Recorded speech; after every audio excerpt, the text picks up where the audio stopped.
I am back with some more mommy tips and some more mommy talk.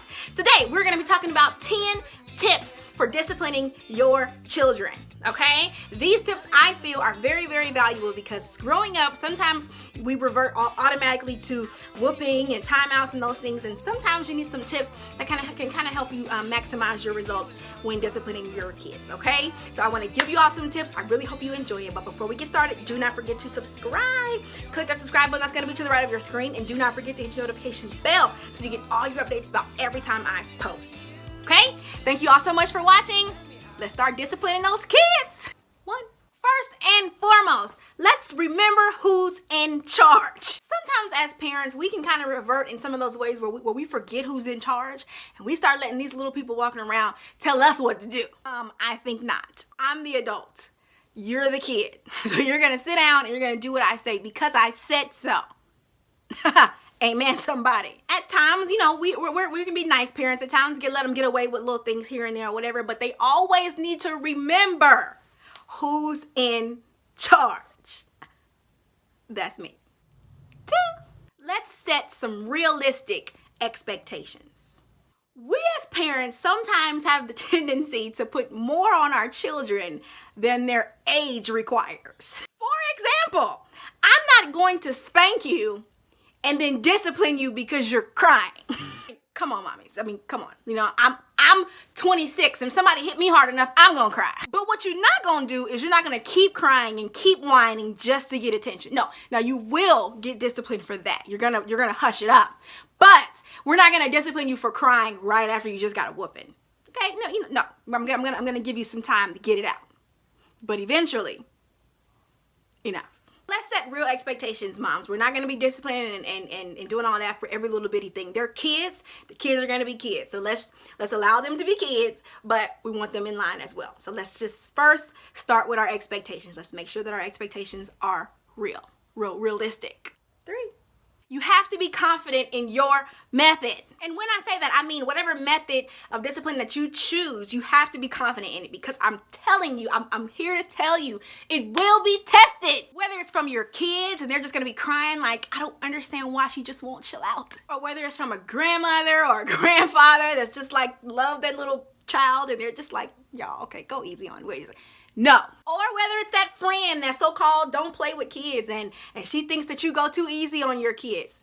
You gotta be confident. You gotta be confident in whatever method. You don't start snapping on your kids to appease other people. No. You be confident in your method of discipline that you choose and you stick with that. 4, be a guide, not a general. And by general, I mean Sergeant of Arms, General.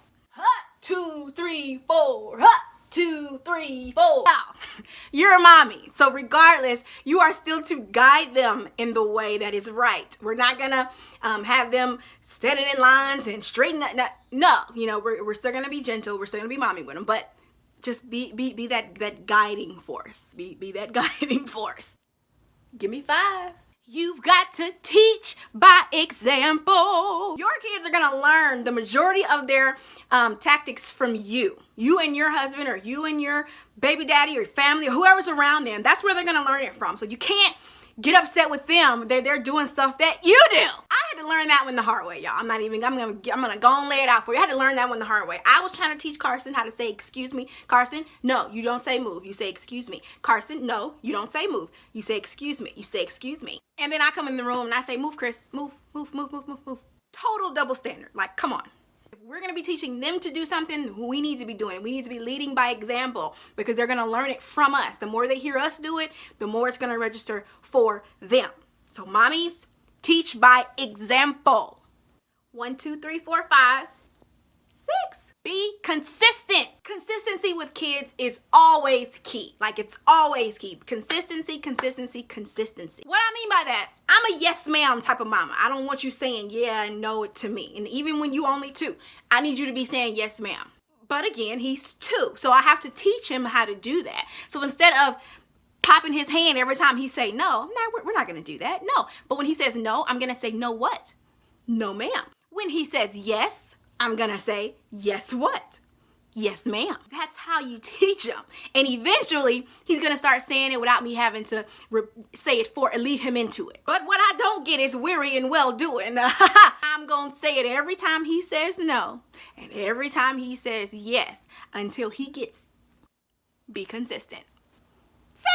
Use positive reinforcement. What I mean by that is when they do something that you told them to do that they're supposed to do, you celebrate that. Don't brush over it like it's nothing. No, because we've been trying to teach them to do that. You celebrate that for them, and it makes them feel excited and they want to do it again. Pretty much, you celebrate obedience, which in fact is going to teach them that obeying is the right thing to do. That's what you always want to do. You want to obey mommy because you get celebrated and you get rewarded. 8. Oh, I know y'all been waiting for this one, huh? Spankings. Oh yes, sir. I am a spanking mother. Oh yes, I believe in spankings. You know why? Because spanking gets you quick results. Quick, immediate. Nothing like a good old spanking. Yes, sir. But that is not always the answer, is mommy. You don't always want to lead with a spanking. You know, that's I save my spankings for when you went too far. I'm gonna bring you back in with the spanking, okay? But we don't always want to lead with the spanking. You want to, try other methods first, and then if it still ain't registering in there, then that's when you go in with the belt. 9. Whew, getting tired, y'all. Know your child. And what I mean by that is sometimes you don't even have to whoop them. You don't have to go through a lot of things. My son, Carson, he's a very social child. There's a whole lot of people at my house, and we got guests, we got company, everybody's over downstairs having a good time. He does not want to be secluded. So if you get to showing out, you know where you're going, right? To your room. Myles? That one right there, that's my test child. He's not moved by anything. We got to just spank him, okay? Go into your room and doing all that don't work on him. You just gonna get a spanking. But just know your children. Try other methods before you always go to spanking or always that's all you do is spank. No, just try other methods first. Try timeouts. Try taking their toys, taking, whatever little things they like to do. No more movies, a longer nap. Those kind of things kind of can make them straighten up a little quicker. And 10. Pray with and for your children at all times. Teaching your kid to be obedient and learning right from wrong is something that we as adults are still having to learn. Let's just get real about that thing. When we at work when y'all at work and y'all say the manager say no phones, whatever, and you got the phone underneath the desk and we sneak into texting, or they say no internet access and we still on Facebook and we're not supposed to be. Yeah, that. Sometimes the kids are going through the same thing. Sometimes they just don't want to listen. They want to do what they want to do. So it's the same thing that we struggle with, same thing that they struggle with. Only difference is we have the power. So we can discipline them. The same way we need to be working on our obedience, the same way they need to be working on their obedience. So we need to be praying with them and for them at all times, keeping in mind that it is a process that they have to learn and that they will learn. So don't just go easy on them. I don't tolerate disrespect. I don't tolerate just blatant disobedience. No, you will get a spanking for that. But let's just continue to pray for them because it's only going to take Jesus to change their hearts and make them obey and do what is right. Okay? Amen, somebody. All right, mommies. That's all I've got for you today. I know that was a lot. It was a lot of information, but I really, really hope you enjoyed it. I tried to make it as fun as I could to help you get to the end. I wanted you to get to the end. So I just really hope you enjoyed it. Please leave me comments down in the comment section below. Let me know that if you enjoyed it, and if you did, what you enjoyed most about it, and if you did not, what you did not enjoy about it. Please let me know. I would love to work on whatever I need to work on or improve on whatever I need to improve on, or keep doing whatever I'm doing that you like, okay? So thanks again so much for watching. But before we go, do not forget to subscribe. Click that subscribe button that's going to be to the right of your screen, and do not forget to hit your notification bell so you get all your updates about every time I post. Okay? Thank you all again so much for watching, and mommies, please remember that your kids appreciate you for everything that you do. Every single time you discipline them, every single time you take a toy, every single time you spank them, they appreciate you for it. May not now, but they will later. I promise you. Okay? And please remember that a woman who fears the Lord, her children will rise up and call her blessed. Thanks so much, Mom.